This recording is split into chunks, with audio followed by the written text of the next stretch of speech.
Bueno, en la clase de hoy vamos a ver farmacología de la tiroides y de las drogas antitiroides.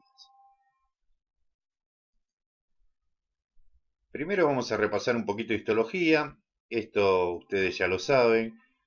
La glándula tiroides se dispone con un arreglo de células en su parte exterior, que son las células foliculares, y en el medio hay un coloide.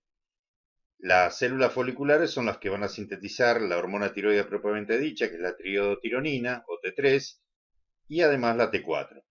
Las células parafoliculares sintetizan calcitonina, pero vamos a centrarnos en las foliculares, que son las que sintetizan las hormonas tiroides. Acá vemos el arreglo de células y el coloide en el centro. El eje, a partir del hipotálamo, segrega la hormona liberadora de tirotrofina. Cuando llega a la hipófisis anterior, esta es estimulada y libera la tirotrofina. La tirotrofina, cuando llega a la tiroides, va a desencadenar procesos mediante la adeninatociclasa que implican la síntesis y liberación de las hormonas y también aumenta el trofismo y la vascularización de la glándula.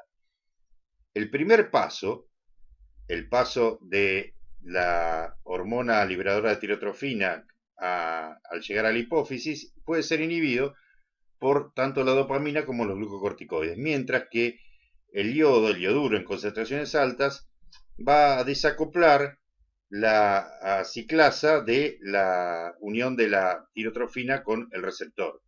Es decir, no se va a producir la síntesis y liberación de hormonas, ni el trofismo, ni la vascularización de la glándula. Los pasos que se siguen para la síntesis de hormonas tiroides básicamente son 6. Primero es la captación de yoduro. Esto se hace contragradiente debido a que el yoduro dentro de la tiroides es mucho mayor que lo que hay a nivel plasmático, es decir, con gasto de energía. Luego, la oxidación del yoduro, el yoduro está con -1, con estado de oxidación -1, se va a transformar en yodo orgánico, que tiene estado de oxidación 0. Posteriormente, el yodo orgánico se va a unir a residuos de tirosina en la proteína tiroglobulina y va a formar lo que se llaman los residuos de monoyodotirosina o diyodotirosina, dependiendo de si se une uno o dos yoduros o dos yodos al residuo de tirosina.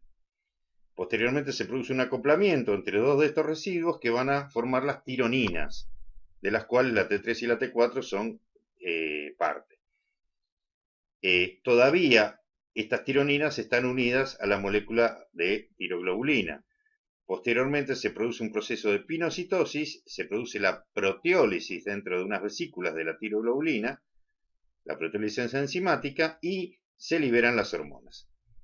Además, en todos los tejidos hay conversión periférica de la T4 en T3, como vamos a ver más adelante. Esto quiere decir que la T3, que es la hormona biológicamente activa, puede venir directamente de la síntesis a partir de la proteólisis de la tiroglobulina o venir desde su conversión a partir de la T4.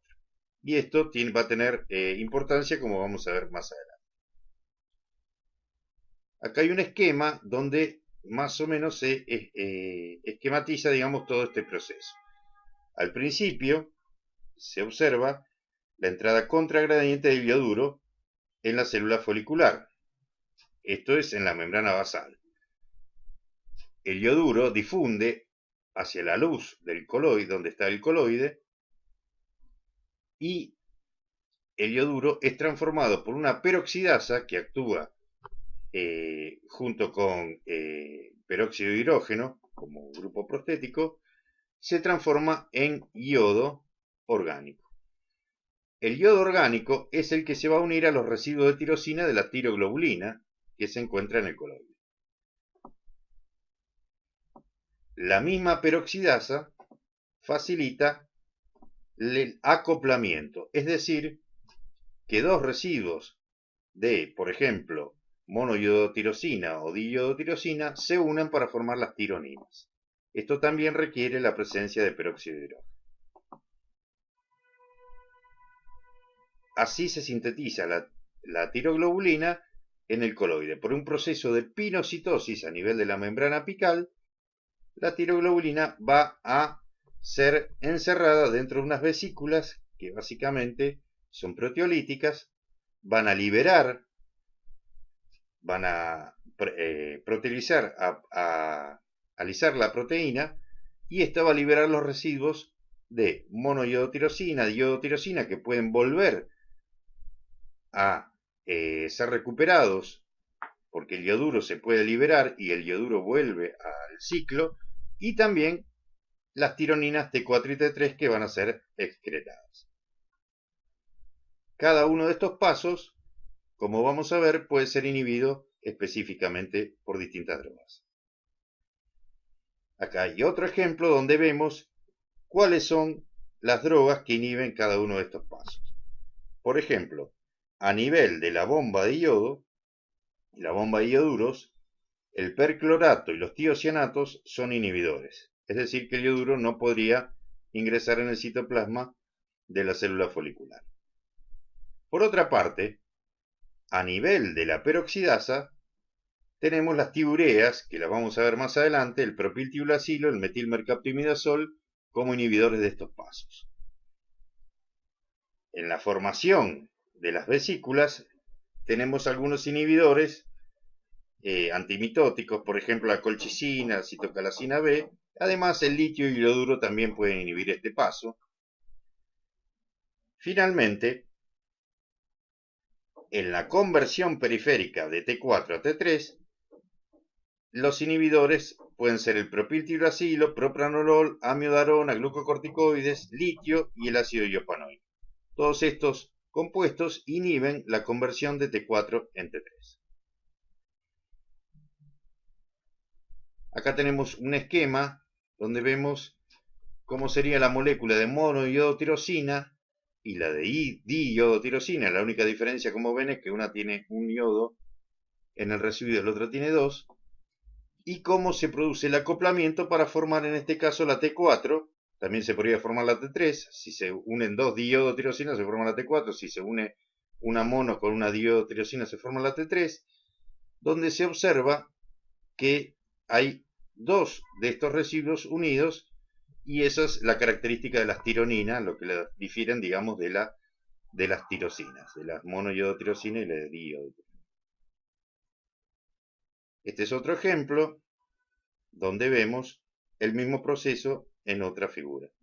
Vemos que hay transporte activo de ioduro, vemos que el ioduro es organificado ya dentro del coloide, pasa a yodo orgánico, el yodo orgánico se une a los residuos tirosina de la tiroglobulina, y posteriormente la tiroglobulina es ingresada por pinocitosis, es clivada a sus aminoácidos y se libera la T4, T3 y eventualmente también la monoiodotirosina, la diiodotirosina, cuyos ioduros vuelven a repetir el ciclo.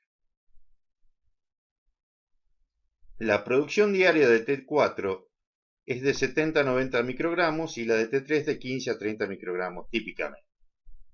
También, por supuesto, pueden existir otros metabolitos. También vamos a ver que hay otros compuestos inactivos como la T3 reversa, la T2.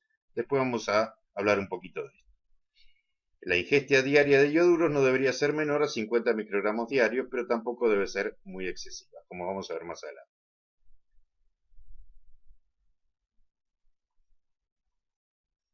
La 5 de ionasa 1 es la que convierte en la mayor parte de los tejidos la T4 a la T3. Habíamos dicho que la T4 en plasma, y después vamos a ver por qué, está en mayor grado, está en mayor concentración que la T3. Los tejidos lo que hacen es obtener T3 a partir de la conversión de T4. Recordemos que la T3 es la hormona metabólicamente activa. La desiodinasa tipo 1, que es la que está en estos tejidos, puede ser inhibida, como habíamos dicho, por algunas drogas como el propiltiuracilo, pero también como el propranolol, la amiodarona, los corticoides, el ácido iopanoico y el litio. En el cerebro y en la hipófisis existe la 5 de ionasa 2 que a diferencia de la 1, no puede ser inhibida, por ejemplo, por propiltiuracilo. Y la deionasa 3 es la que transforma la T4 en un compuesto inactivo que es T3 reversa. Está a nivel de la placenta, la piel y el cerebro. Hay que tener en cuenta que en todos los casos, cuando uno pasa de T4 a T3 reversa o de T4 a T3, se libera un ioduro. Este ioduro puede ser recaptado vía plasma y utilizado nuevamente por la glándula tiroidea para generar más hormonas tiroides. La T4 y la T3 tienen una proteínas plasmáticas. En el plasma, la proporción de yoduro orgánico es de 95% y la de orgánico 5%. Las T4 y T3, las hormonas tiroideas, viajan por lo general unidas en plasma a la globulina fijadora de tiroxina, une T4 con mayor afinidad y con menor afinidad T3.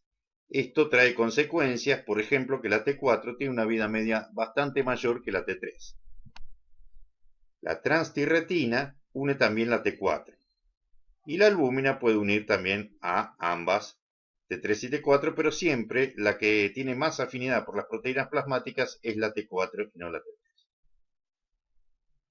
T3. Recordemos que la hormona libre es la que tiene actividad biológica. Cuando existe alguna alteración en las concentraciones de la TBG, o sea, la globulina ligadora de tiroxina, pueden existir alteraciones también en la cantidad total de hormona tiroidea, pero la concentración de hormona libre se mantendrá intacta y la TSH funcionará normalmente, es decir, el eje no tendrá mayores alteraciones. Causa de aumento de la TBG puede ser hiperestrogenismo, embarazo, anticonceptivos, tamoxifeno, aumento de la síntesis hepática o disminución del clearance, hepatitis crónica activa, cirrosis biliar, porfiria o también causas hereditarias. Entre las causas de disminución de la TBG puede haber hiperandrogenismo, disminución de la síntesis hepática, síndrome nefrótico de acromegalia, corticoides en casos de dosis altas y también causas hereditarias. ¿Cómo funcionan las hormonas tiroides? Habíamos dicho que la hormona tiroidea por excelencia es la T3, es decir, la triiodotironina. Básicamente, las hormonas tiroideas se unen a receptores nucleares. Estos receptores, por ejemplo, el receptor de hormona tiroidea, están por lo general unidos como heterodímeros con otro receptor, como por ejemplo el receptor retinoide, unidos a una parte del ADN que se llama elemento respondedor a hormonas, o HRE. Normalmente se encuentran unidos a un correpresor. Cuando llega la hormona, que es el ligando, este correpresor se desplaza, cambia la conformación de este complejo, el correpresor sale y puede permitir el ingreso de coactivadores y fundamentalmente de la polimerasa que empieza a transcribir los genes que están justo detrás del elemento respondedor a hormonas. Recordemos entonces que los receptores para hormonas tiroides son receptores nucleares que están unidos al ADN. ¿Cuáles son las acciones típicas que se producen cuando se genera la unión de la hormona tiroidea con el receptor nuclear? Estas acciones por lo general van a llevar tiempo, porque son acciones genómicas, es decir, necesitan de la síntesis de proteínas. En el desarrollo fetal participan en el desarrollo del sistema nervioso central y en la maduración del esqueleto. Además, tienen acción calorigénica, puesto que aumentan el consumo de oxígeno y por lo tanto aumenta también la producción de calor. Además, a nivel cardiovascular, mejora la contractibilidad cardíaca. A nivel del sistema nervioso central, aumenta la mielinización. Por otra parte, como acciones endocrinas, generan caracteres sexuales secundarios, esto especialmente durante la pubertad. El aparato gastrointestinal aumenta la motilidad intestinal y, como acciones metabólicas, a bajas dosis, que son las dosis fisiológicas, básicamente favorecen el anabolismo. Sin embargo, en altas dosis, como podría ser, por ejemplo, en el hipertiroidismo, aumentan el catabolismo, aumentan Los hidratos de carbono tienen un efecto hiperglucemiante y favorecen la lipólisis y el catabolismo del colesterol. A nivel del aparato respiratorio, mantienen el funcionamiento normal del centro respiratorio. Tienen una acción simpático-mimética, puesto que producen upregulation heteróloga del receptor beta 1, es decir, que las respuestas simpáticas por lo general están exacerbadas. A nivel neuromuscular, favorecen la velocidad de conducción, aumentan la velocidad de conducción y la relajación. Y a nivel esquelético, aumentan el recambio, la reabsorción y la formación ósea, y aumenta el crecimiento lineal y erupción dentaria en niños. Recordemos el upregulation heterólogo de los receptores beta 1, porque en la guía de trabajos prácticos, en algunos problemas, esto va a ser muy importante que lo tengan en cuenta. Las acciones farmacológicas de las hormonas tiroides ya las hemos nombrado. Este es otro ejemplo, este es un ejemplo que está en la guía, donde vemos, por ejemplo, que hay un descenso de la colesterolemia porque aumenta la producción de ácidos biliares a partir del colesterol, que favorecen la hiperglucemia, aceleran la absorción de la glucosa a nivel intestinal, por lo tanto también van a favorecer la hiperglucemia. Estas cosas ya las hemos visto en la diapositiva anterior, así que no las vamos a repetir. Hay que tener en cuenta que las hormonas tiroides son fundamentales para la maduración en general, en particular la maduración del sistema nervioso central. Ahora vamos a hablar un poquito del hipotiroidismo. Es la disminución de los niveles plasmáticos de las hormonas tiroides. Puede ser primario, un déficit hormonal, por ejemplo, causado por fallo intrínseco de la glándula tiroides, que interrumpe la síntesis y secreción de la T3. Por ejemplo, en el caso de la tiroiditis de Hashimoto, que es una enfermedad autoinmune, la ablación quirúrgica con yodo radioactivo de la tiroides y la ausencia de yodo en la ingesta. Esto puede ser por una cuestión de regiones. Actualmente prácticamente la sal de mesa viene con la cantidad de yodo necesaria como para que esto no ocurra, pero en algunas regiones donde esto por ahí no ocurre, no hay acceso a la sal, digamos, de mesa industrial, se puede producir eh, digamos, la disminución de yodo en la ingesta, que puede llegar a un bocio endémico. Un bocio es un aumento en el tamaño y la vascularización de la glándula, y también dar cretinismo. Esto cuanto a el hipotiroidismo primario. También podemos tener hipotiroidismo secundario, que es debido, por ejemplo, al fallo de la glándula por un fallo, digamos, a nivel más superior del eje, ¿no? A nivel, por ejemplo, hipotalámico o hipofisial. Los síntomas que trae el hipotiroidismo, que los más comunes a nivel clínico puede ser la alopecia, pérdida de pelo, bradipsiquia, pérdida de memoria, edema palpebral, macroglosia, intolerancia al frío, síndrome del túnel del carpo, metrorragias, piel áspera, seca y amarilla, aumento de peso, reflejo aquilio endentecido, debilidad, espasticidad, estreñimiento, cardiomegalia y derrame pericárdico. El más grave de todos estos síntomas, que ocurre cuando la persona ha estado hipotiroidea por mucho tiempo, es el coma mixedematoso. En este caso podemos observar hipotermia, bradicardia, depresión respiratoria, hipotensión, falla multiorgánica, alteración mental y finalmente coma. En estos casos la alteración mental se produce por la falta de hormona tiroidea sobre el sistema nervioso. El tratamiento se da con levotiroxina, es decir, con T4. Prácticamente, como se observa, se utiliza poco la T3. Se prefiere utilizar la T4 y vamos a ver después por qué. Los preparados farmacológicos son levotiroxina sódica, que por lo general se puede dar por vía oral, salvo en casos como el coma mixedematoso, donde se debe administrar por vía intravenosa. También se puede dar la T3 como levotiroxina sódica o una combinación de ambas por vía oral.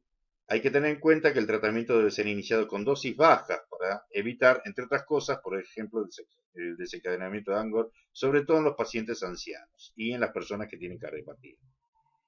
La dosis inicial aproximada de 25 miligramos de levotiroxina diaria por vía oral. Se irá incrementando cada 3 o 4 semanas hasta lograr una dosis de mantenimiento aproximadamente entre 100 y 200 microgramos diarios.